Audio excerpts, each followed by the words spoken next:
Today, Trump.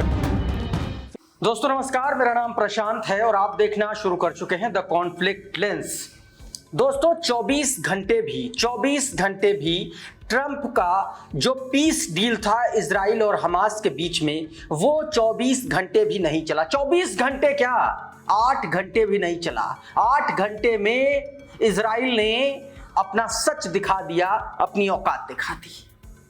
आज के इस वीडियो में मैं आपको अभी बताऊंगा कि किस तरीके से इजराइल ने, एक तरफ ट्रंप ने हमास को धमका करके पीस डील पर आने के लिए मजबूर किया। दूसरी तरफ इजराइल फलस्तीन में, गजा में लगातार बॉम्बिंग हो रही है, शेलिंग हो रही है, ड्रोन के जरिए बॉम्ब गिराया जा रहा है। हालात ये हो चले कि कल जब पीस डील हुई, ट्रंप का जो मिशन पीस है, उसके फौरन बाद हमास की तरफ से स्टेटमेंट भी आ गया। हर चीज के लिए हमास तैयार भी हो गया। बावजूद उसके कल के कल वो डील पर आने के बाद कुछ घंटों के ही भीतर, मुश्किल से 4 से 5 घंटों के ही भीतर, इजराइल के ज़ायनिस्ट सोल्जर्स ने 46 फलस्तीनी नागरिकों को मौत के घाट उतार दिया। 46। वो पूरी खबर मैं आपको बताने जा रहा हूं। ग्लोबल सुमिट फ्लोटिला के तमाम सारे कार्यकर्ताओं को, मानवाधिकार कार्यकर्ताओं को किस तरीके से प्रताड़ित किया जा रहा है, उसके बयान मैं आपको सुनवाऊंगा, दिखाऊंगा कि किस तरीके से वहां पर ज्यादती की जा रही है। और एक खबर आखिर में ईरान से जुड़ी हुई, जिसे सुन करके इजराइल के दरअसल होश उड़ गए हैं। तीनों खबरें बहुत इंपॉर्टेंट हैं, एक एक करके बताता हूं। सबसे पहले बात गजा की करेंगे, उस पीस डील की करेंगे जिसकी धज्जियां उड़ा दी इजराइल ने कुछ ही घंटों के भीतर। जरा ये हेडलाइन देखिए, ये अल जजीरा की हेडलाइन है और हेडलाइन बता रही है कि इजराइल ने ट्रंप की पीस डील के बावजूद 46 फलस्तीनियंस को, गजा में 46 लोगों को मौत के घाट उतार दिया, उनकी हत्या कर दी बेरहमी से। क्या बताया गया? Israeli attacks across the Gaza strip have killed at least 46 Palestinians so for.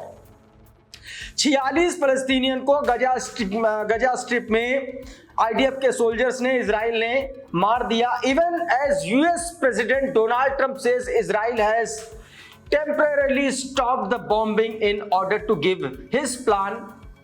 साफ तौर पर इसमें बताया गया, बावजूद इसके ट्रंप ने यह बयान दिया था कि हमास के रेडी होते ही गजा में अस्थायी तौर पर, टेम्परेरी तौर पर आईडीएफ ने वहां पर बॉम्बिंग रोक दिया, वहां पर एक्शन रोक दिया, और उसके बावजूद 46 लोगों को कल के कल मौत के घाट उतार दिया आईडीएफ ने। In comes after Hamas submit its response to Trump Gaza plan, with the group agreeing to hand over administration to the territory of Palestine technocrats and free all Israeli captives in exchange for Palestinian prisoners। साफ तौर पर इसमें पूरी deal की बात कही गई। Hamas ready था, कैप्टिव्स एक्सचेंज करने के लिए रेडी था, और जो उसकी मांगे थी उस पर वो अडिग था, और उसके बावजूद वहां पर आईडीएफ ने ये कत्लो गारत मचाया। दोस्तों इसी को लेकर के मेगाट्रॉन ने देखो क्या लिखा है। बताया गया कि despite Trump calling on Israel immediately stop bombing Gaza, Israel is still bombing and killed 2 more children this morning attack on the tent at Al Mawasi southern Gaza. Al Mawasi, southern Gaza के Al मवासी इलाके में 2 बच्चों को मौत के घाट उतार दिया सुबह सुबह।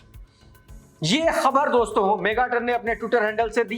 एक और खबर देखिए, सफरेज नेशन क्या लिखता है, इसी को लेकर के बताया गया कि Israel just committed a massacre in Gaza city, they bomb the Abdel family home which was sheltering 60 displaced Palestinians. So far 15 have been killed and large number of remain missing and injured under the rubble. Most of the victims are children।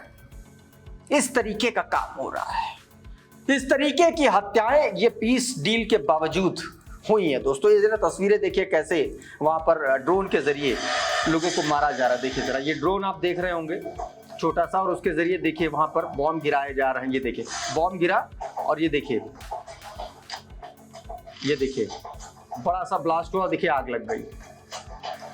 देख रहे हैं इस तरीके के कारनामे वहां पर Israel किया है। जब हमास हर चीज के लिए तैयार हो गया, जब डोनाल्ड ट्रंप ने ये कहा था रोकने के लिए, अब ये नहीं पता कि डोनाल्ड ट्रंप और इजराइल की कोई ऐसी साठगांठ है कि हम एक तरफ से हमास पर दबाव बनाएंगे और तुम दूसरी तरफ से गजा में कत्लेआम मचाते रहना।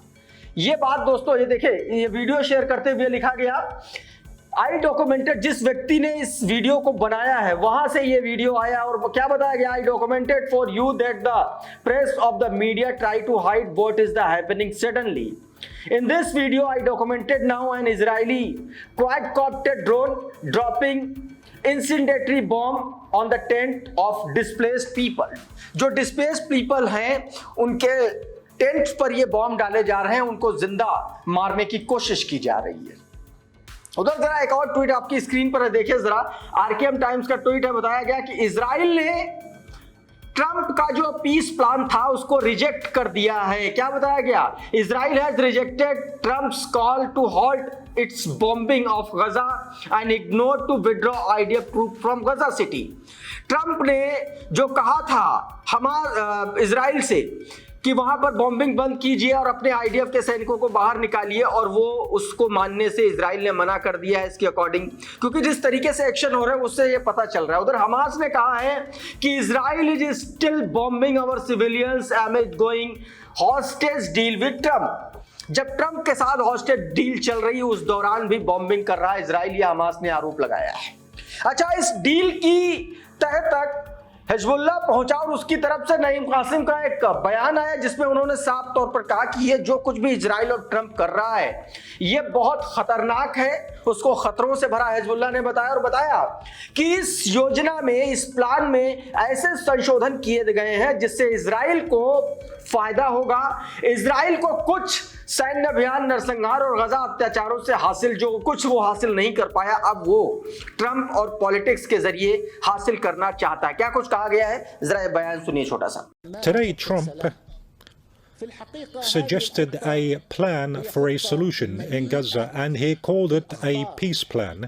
तो दोस्तों इस तरीके से ये बात कही। उधर ग्लोबल समिट फ्लोटिला के जो मानवाधिकार कार्यकर्ता हैं उनको जिस तरीके से इजराइल ने बंधक बनाया है, अरेस्ट किया है, अब उनके ही मुंह से वही अपने ऊपर हुए अत्याचार की दास्तान सुना रहे हैं।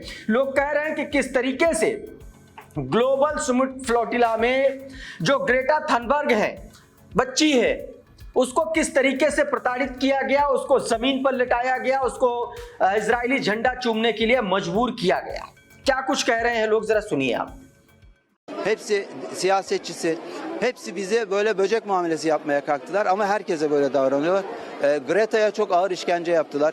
इसी को ट्वीट किया मधुरेंद्र कुमार ने और बताया कि तुर्की पत्रकार और सुमुद फ्लोटिला एक्टिविस्ट एसिन सलिक ने दावा किया है कि इजरायली सैनिकों ने ग्रेटा थनबर्ग को प्रताड़ित किया, उसे जमीन पर घसीटा और इजरायली झंडे को चूमने के लिए मजबूर किया है। यह बात दोस्तों, इस बात का खुलासा आया है। उधर एक और बड़ा खुलासा हुआ, कुछ लोग अपनी अपनी बात कह रहे हैं। एक लोग ये कह रहे हैं कि उनको दवाइयां तक उनके पास रखने नहीं दिया जा रहा और हर घंटे में आकर के जो इजरायली सैनिक हैं उनको सोने नहीं दे रहे हैं, उनको जगा दे रहे हैं, उनको इस तरीके से यातनाएं दे रहे हैं, प्रताड़ित कर रहे हैं। सुनिए जरा क्या कह रहे हैं ये लोग। Chosen people who have acted with us in the way they have acted, you can no longer be the chosen out. I will tell you. And this is us. We are thankfully with the good passports. We are represented by good diplomats. यही tweet किया है सुलेमान अहमद ने। ये video जारी करते हुए बताया कि a Turkish activist from the Summit Flotilla speak out. Israeli prevented us from having medicine. They only gave us water after 32 hours. We barely had any food. बताया कि 32 घंटे बाद तो उनको पानी नसीब हुआ, पानी दिया। We were woken up to 3 the morning and dog and sniper walking into our room. They woke up every 2 hours to prevent us from sleeping. पता है मुझे सोने नहीं दे रहा, हर 2 घंटे में आकर के वो लोग जगा रहे हैं, इस तरीके से उनको प्रताड़ित किया जा रहा है।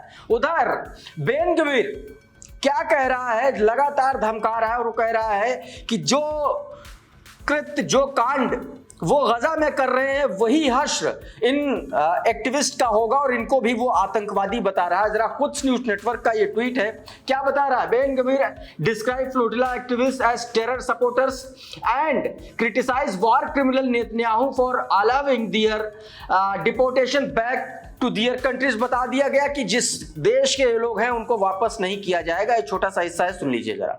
החלטת ראש הממשלה לאפשר לתומכי הטרור שבמשט לחזור לארצותיהם בטעות יסודה.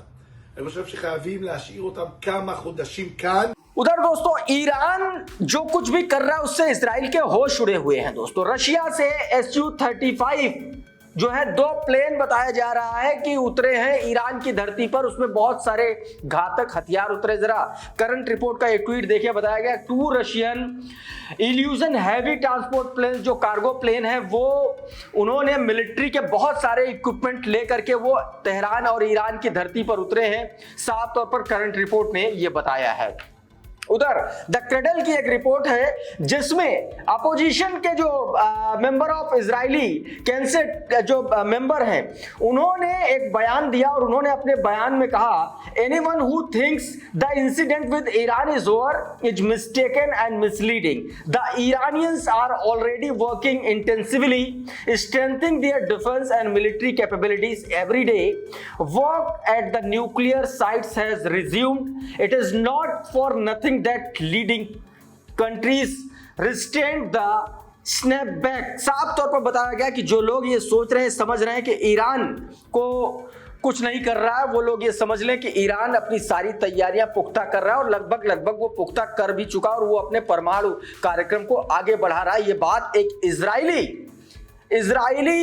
सदस्य ने की है, इजरायली संसद सदस्य ने की है दोस्तों। ये अपने आप में एक बड़ा है बयान है साफ तौर पर। आप देखिए दूसरी तरफ प्लेन्स उतर रहे हैं वॉर के लिए, रशिया से बड़ा सारा सामान आ रहा है। एक और जरा ये ट्वीट देखिए, इसमें बताया गया कि ईरान टू सरप्राइज इसराइल। इसी बयान को दूसरे तरीके से बताया गया कि Iran is working day and night in escalated rate to improve their air defence system. बताया गया कि अपने एयर डिफेंस सिस्टम को मजबूत करने में लगा हुआ है ईरान, ये बताया गया दोस्तों। कुल मिलाकर के ईरान और इजराइल में टेंशन दिन पर दिन बढ़ती जा रही है और आप ये यकीन मान करके चलिए कि आने वाले दिनों में कुछ बड़ा होने जा रहा है। और उधर ईरान ने मोसाद के 6 जासूसों को लटका दिया है, उनको एग्जीक्यूट कर दिया है। ये खबर देखिए ईरान ऑब्जर्वर की, ईरान है just executed 6 Mossad agent who were planning to armed insurgency in the province of Khuzestan.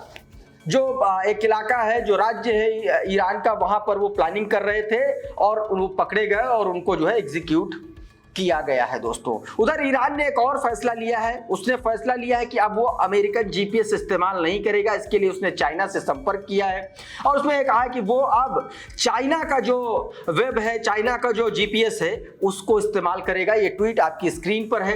इसमें बताया गया कि Iran two step away from US owned GPS according to the Iran's head of Iranian space research institute. Iran is in talks with China to use Chinese satellite surveillance system with the ultimate goal of launching a sovereign Iranian navigation satellite network within 3 to 5 years। ये साफ तौर पर इसमें बताया गया है। कुल मिलाकर के टेंशन बढ़ रही है और गजा में जो लोग पीस डील की बात कर रहे हैं उसमें कम से कम हाल फिलहाल में होता हुआ नजर नहीं आ रहा है। इस वीडियो में इतना ही। बहुत बहुत शुक्रिया, बहुत बहुत धन्यवाद। आप जुड़े रहिए द कॉन्फ्लिक्ट लेंस के साथ। नमस्कार।